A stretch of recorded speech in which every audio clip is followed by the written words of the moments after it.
Pakai bantuan ChatGPT juga ya Mas Galih? Bisa banget. Untuk mempersingkat.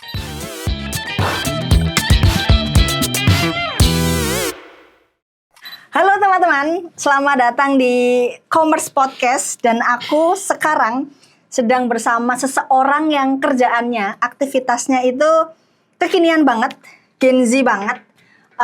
Banyak pekerjaan ini gitu ya, banyak digandrungi sama anak-anak muda. Dan itu seorang affiliate spesialis. Bersama aku di sini Mas Galih. Halo Mas Galih. Halo. Nah, jadi Mas Galih ini adalah seorang affiliate spesialis yang kerjaannya mengetahui segala serba-serbi brand, serba-serbi afiliator. Gitu ya Mas Galih? Ya, bisa Oke. dibilang gitu. Sekarang per hari ini Mas Galih sudah berapa lama di dunia affiliate spesialis? Jalan 2 tahun. Tahun ini yang tahun kedua. Ini tahun kedua sebagai affiliate Sebagai spesialis. affiliate spesialis. Kalau Betul. sepanjang karirnya, Mas Galih, kalau kita mundur ke belakang, Kayak sepanjang karir itu sebelumnya aku as a KOL and influencer spesialis gitu di sebuah brand, terus langsung move ke affiliate spesialis. Iya. Sebagai KOL influencer tadi itu berapa lama? Itu di hampir 2 juga. 2 tahun juga. Berarti 2 tahun di KOL influencer, terus sekarang juga jalan 2 tahun sebagai affiliate spesialis. Iya. Kalau boleh tahu Mas, perbedaan influencer dengan affiliate itu apa? Oke. Di influencer itu kan sebelumnya aku langsung dari brand ya. Di affiliate juga sih sebenarnya. Jadi influencer itu dia lebih ke arah awareness lah gitu istilahnya. Jadi buat suatu topik di kalangan dia atau di jangkauannya dia, di followersnya dia yang sebenarnya itu udah di setting gitu loh. Dari brand juga gitu. Terus juga ada KOL juga, itu juga nggak jauh beda sih sama influencer. Terus di affiliate itu kita nangkepin, si affiliate ini itu nangkepin topik-topik yang sudah disebar oleh influencer atau KOL tadi buat jadiin adanya potensi penjualan gitu ya, ujung-ujungnya jualan ya gitu. Jadi yang penting dari sisi brand itu strateginya udah align atau belum gitu, dan better tuh orangnya beda ya, influencer sama KOL. KOL sama affiliate gitu. Gitu. Jadi bedanya di situ, dari sisi kalau influencer di awareness, kalau di lower funnelnya tuh di affiliate. Berarti influencer adalah upper funnelnya? Yes. Apa aku boleh bilang kayak gini Mas Galih? Kalau influencer dia menangkap kolam besarnya, terus bikin kolam juga. Kalau afiliator dia yang langsung tujuannya adalah konversi, langsung ke penjualan. Bisa dibilang kayak gitu ya? Oke. Berarti kalau secara profesinya Mas Galih, affiliate spesialis, artinya Mas Galih berada di tengah-tengah. Yes, di tengah-tengah. Di tengah-tengahnya seorang afiliator. Yes. Juga brand. Affiliate spesialis di situ. Jadi jadi dari brand itu dia tuh strateginya mungkin udah bikin tuh di influencer. Nah, tinggal cari affiliate-nya yang gimana sih gitu. Cari affiliate-nya yang sesuai dengan personanya dia gimana sih si brand gitu. Nah, itu tugasnya affiliate spesialis gitu. Jadi kita as a kayak representatif dari affiliate-nya lah gitu. Buat nunjukin ke brand. Gitu. Berarti perannya menunjukkan ini loh, ada beberapa kreator yang masuk ke dalam brandmu gitu misalnya. Bisa juga, atau yang berminat lah, atau yang punya potensi tinggi. Artinya Mas Galih punya list kreator dari berbagai orang dan fokus gitu ya, untuk nanti dimasukkan ke dalam brand yang apa gitu. Sesuai dengan strateginya dia. Sesuai dengan strateginya. Oke. Kenapa kalau di lingkunganku ya, Mas Galih, sebagai Gen Z juga, kenapa kok banyak orang tertarik untuk menjadi afiliator? Jujur, saya juga afiliator. Oke. Kenapa? Iya, iya, iya. Jadinya aku POV-nya aku aja ya. Oke. Dan juga ya kemungkinan sama sih Iya, gitu iya, kan. Karena satu, kita itu nggak perlu ada syarat tertentu buat jadi affiliate. Yang penting itu ya dari platformnya udah approve. Kamu boleh jadi affiliate, ya udah gitu. Jadi asalkan punya niat yang satu, yang kedua punya device-nya, yang ketiga at least tahu lah basic edit video gitu kan. Yang empat ada produknya. Jadi terserah dari affiliate-nya itu atau dari kalian sendiri atau dari aku juga pro di mana, pro di niche apa gitu, pro di bidang apa. At least kalau aku pronya di bidang olahraga, ya udah kita langsung fokus di olahraga, terus produk-produknya olahraga. Kayaknya itu bisa lebih bagus, lebih hygiene, lebih mudah dipercaya oleh audiens dan yang nantinya akan jadi pembeli juga gitu. Gitu sih. Kalau plus jadi afiliator dia juga dapat penghasilan tambahan ya? Iya itu juga. Jadi ya satu yang paling penting itu sih komisi ya. Di setiap ada penjualan ada komisinya. Itu yang jadi pemasukan. Kalau jadi afiliator, dia itu bisa bermain di platform apa aja sekali? Untuk saat ini itu yang terkuat itu di TikTok sama di Shopee. Gitu. Karena apa? Karena ya audiens, banyak pembeli, banyak penjual ada di situ juga. Termasuk affiliate-nya juga rame kan di situ. Jadi why not? Kenapa kita nggak coba juga di channel itu atau di platform itu? Kayak gitu. Kalau misalkan aku seorang pemula gitu ya, aku cuman pakai TikTok itu cuma buat hiburan gitu ya. Aku pakai Shopee juga buat belanja aja. Tapi kalau misalkan aku juga kepengen untuk dapat uang juga dari platform itu, aku harus ngapain? Oh, ya. Aku buka TikTok nih. Terus aku harus apa supaya aku juga bisa dapat uang tambahan, aku juga bisa jadi afiliator, itu aku harus gimana? Oke. Kalau di TikTok itu ada fitur namanya keranjang kuning. Kalau teman-teman juga udah tahu ya harusnya ya. Jadi syarat buat keranjang kuning itu untuk saat ini 600 followers. Itu baru bisa. Kalau belum keranjang kuning gimana? Kita bisa share link. Dari TikToknya pun ada campaign juga yang khusus share link TikTok gitu. Jadi sebenarnya di full support juga dari TikTok. Dan kalau di Shopee itu juga ada kayak sosmednya kan, Shopee video gitu kan. Nah itu sebenarnya 0 followers juga udah bisa karena apa ya? Karena tujuan utamanya itu share link gitu. Dan paling saat ini yang cukup kuat itu share link di media sosial. Dan Shopee itu sudah apa ya? Sudah banyak banget apa? Kan share link itu bisa di mana-mana ya, termasuk di Instagram, di Facebook gitu. Nah Shopee juga udah support ke Meta, ekosistem Meta. Jadi enak tuh kalau mau share link. Berarti pelan-pelan Mas, kalau misalkan di TikTok fokusnya adalah apakah aku harus membuat konten lebih? Terus kalau di Shopee apakah aku harus share link Shopee itu di platform lain, di sosmed lain atau gimana? Oh iya. Jadi di TikTok itu buat affiliate tuh ada 3 sebenarnya, yaitu di showcase, di live, sama di bikin konten. Gitu.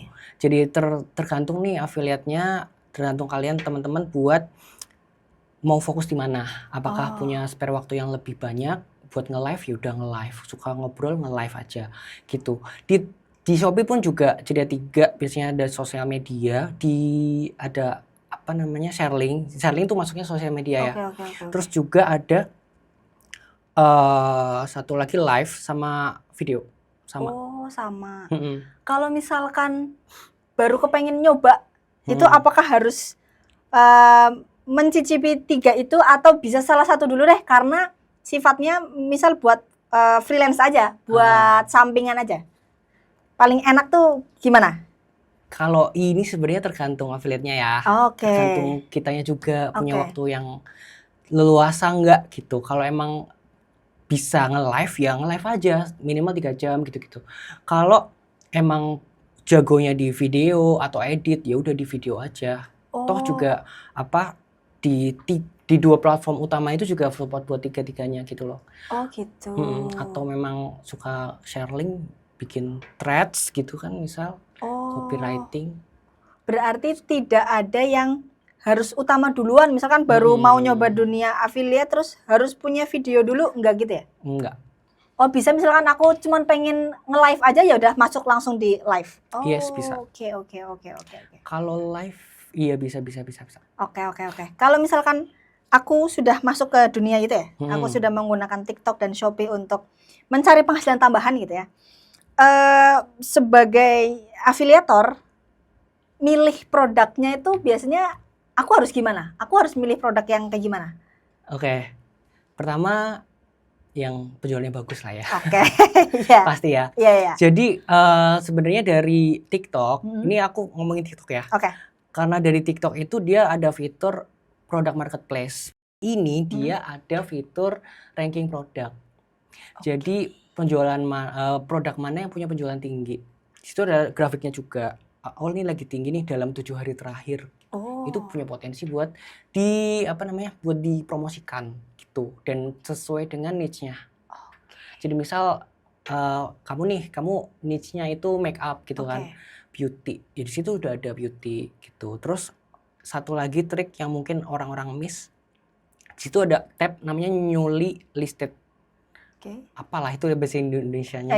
Newly listed itu dia adalah produk baru yang baru diunggah oleh seller. Biasanya seller itu kalau ada produk baru butuh asupan video. Makanya itu dari aku ya, itu rekomen banget buat dipromosikan karena si seller ini butuh video yang banyak dan mungkin dari seller juga nembakin iklan di situ. Jadinya potensi kita dapat iklan lebih besar. Gitu. Produk baru artinya dalam salah satu brand dia mengeluarkan satu produk. Iya. Naikin produk. Itu ada notifikasinya nggak supaya aku tuh tahu bahwa brand ini mengeluarkan satu produk baru? Enggak sih. Nggak ada ya? Karena brandnya banyak banget ya. Oh gitu. Jadi bisa dicek aja gitu. Bisa dicek sama dilihat newly listed apakah dia lagi penjualannya tinggi apa enggak. Kalau misalkan di Shopee ada sesuatu yang khusus nggak? Kalau di Shopee belum terlalu dalam ya. Jujur aku masuk liatin itu. Jadi kita lihatnya by apa ya? Rating bisa. Terus orang-orang biasanya lagi tren promosikan apa sih? Ya udah kita join aja the hype. Oke. Kita bisa ngikutin afiliator lain lagi seneng ngulik apa gitu ya? Atau misal ini nih ada MOOC ya, ini MOOC-nya bagus. Udah kamu just review aja yang bagus gitu di Threads atau di WhatsApp, di Instagram gitu. Kamu review dengan jujur baik. Ya udah share link. Itu Mas Galih, aku mau nanya juga. Misalkan aku mau bikin video gitu ya. Aku mau bikin video sebagai afiliator. Itu aku lebih cocoknya itu bikin video yang kayak gimana? Tadi Mas Galih bilang review jujur. Atau aku harus bikin video pendek aja, nggak usah nge-review, tapi misalkan aku fashion gitu ya, aku pakai pakaian apa, terus kemudian aku bergaya saja di situ. Itu lebih oke yang mana? Better itu dijelasin dengan clear gitu. Mas dalam videonya tuh pertama videonya clear lah dan juga si audiens itu bisa merasakan tanpa memegang gitu. Jadi deskripsinya tuh bener-bener dalam, terus habis itu detail sampai kalau misal baju kan di zoom jahitannya gitu kan, biar si audiens tuh bisa langsung oh ya kayaknya ini cocok nih buat aku masukin trust nih gara-gara deskripsinya, aku nggak perlu baca deskripsi, nonton videonya aja udah cukup. Dan yang paling penting adalah ada hook. Hook 3 detik pertama itu wajib kalau di semua video sih, dan juga kalau di copywriting juga ya di paling atas gitu. Yang sekarang yang ketiga adalah yang penting itu ada review. Jadi reviewnya ini yang lebih organik atau lebih enak tuh kita nggak yang bagus-bagus doang. Jadi misal nih, aduh keunggulannya bagus banget, tapi ada minusnya nih menurut aku. Minusnya adalah harganya mahal gitu kan. Ya udah langsung kita cover sama kebaikan-kebaikannya gitu yang membuat si audiens ini bisa kayak maklum lah, nggak apa-apa lah mahal gitu kan. Jadi tetap kita mainin di skripnya tuh di situ. Oh. Jadi lebih enak juga, lebih hygiene atau lebih dipercaya sama orang-orang. Berarti kalau konten-konten yang atau deskripsi penjelasan dari si kreator hanya ngomongin positifnya aja, justru sekarang itu udah nggak begitu ini ya, udah nggak begitu menyenangkan, sudah tidak begitu bisa dipercaya sama user, sama pembeli. Kalau ini sebenarnya masing-masing pembeli juga ya, iya. gitu. Jadi menurut aku kayak gitu lebih bagus. Soalnya dari kalau kita lihat siapa David Gadgetin, itu juga kalau dia nge-review kan ada plus dan minusnya gitu. Dan oke lah, aku ternyata punya budget segini, aku bisa maklum lah dengan segala kekurangannya. Kan pengen gitu ya. Oke. Kita sebagai pembeli juga ngerti bahwa ini nggak cuma bagus-bagusnya aja, tetap ada minusnya gitu, dan tetap ditambahin plusnya ya. Jadi ya transparan lah. Oke, transparan. Oke, Mas Galih. Kalau aku sudah punya handphone, modal apa lagi yang harus aku penuhi untuk jadi afiliator? Oke. Ada tools. Di dalam handphone tuh ya install lah gitu, tools lah, CapCut gitu kan, atau InShot gitu. Terus kalau nggak, aduh memoriku habis gitu, ya udah pakai yang tools bawaan dari TikTok kan bisa edit ya. Dan juga ada Reels juga bisa diedit di dalam situ, Facebook juga, jadi nggak ada halangan sih sebenarnya ya. Berarti asal ada niat. Asal ada niat. Berarti kalau misalkan bicara soal finansial gitu ya. Aku harus sebenarnya hanya butuh kuota ya, Mas? Hanya butuh paket data ya? Paket data bisa. Terus aku penuhi HP-ku dengan aplikasi-aplikasi yang mendukung. Terus sudah tahu tadi flow-nya untuk di TikTok dan Shopee, tinggal jalan aja ya sebenarnya. Ada produknya juga yang penting. Oke. Kalau misalkan bikin skrip, itu harus benar-benar aku ngetik dulu, habis itu aku nanti bacakan atau aku tampilkan atau gimana, atau bisa ngalir aja lah aku, atau gimana? Kalau awal-awal ya? Kalau awal-awal ya bikinlah poin-poin gitu.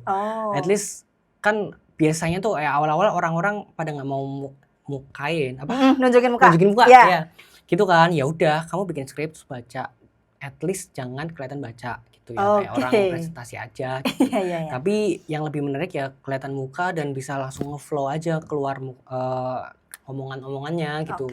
Jadi itu lebih bagus. Terus juga sebenarnya lebih ke arah nyamannya gimana sih gitu. Kalau emang sudah terbiasa ya udah, aku tinggal lihat ini deskripsinya apa, udah langsung di tag aja langsung.